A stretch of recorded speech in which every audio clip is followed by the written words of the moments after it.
জীবনটা সত্যিই খুব ছোট। আমরা অনেক সময় ভাবি আগামীকাল করব, সময় তো আছেই, কিন্তু জানো সময় কারো জন্য অপেক্ষা করে না। প্রতিটা মুহূর্ত, প্রতিটা সেকেন্ড আমাদের হাত থেকে ফসকে যাচ্ছে। আমাদের অনেক স্বপ্ন আছে, অনেক কিছু করতে চাই, কিন্তু প্রথম ধাপটা নেওয়ার সাহস পাই না। আমরা ভাবি সবকিছু ঠিক হলে শুরু করব, কিন্তু বন্ধুরা, সবকিছু কখনোই পুরোপুরি ঠিক হবে না। তুমি যে অবস্থায় আছো সেখান থেকেই শুরু করো। হয়তো তোমার রিসোর্স কম, হয়তো আশেপাশে সাপোর্ট নেই, কিন্তু তোমার ভেতরে যা আছে সেটা পুরো দুনিয়ার চেয়েও শক্তিশালী, তোমার ইচ্ছাশক্তি। জীবনে বড় কিছু করতে হলে ছোট ছোট পদক্ষেপ নিতে হবে।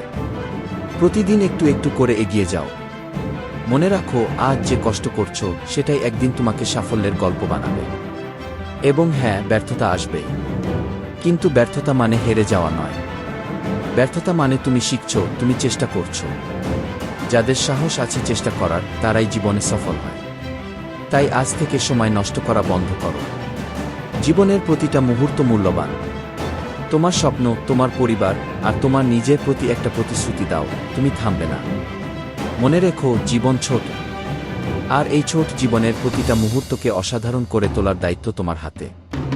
এখনই শুরু করো, তুমিও পারবে।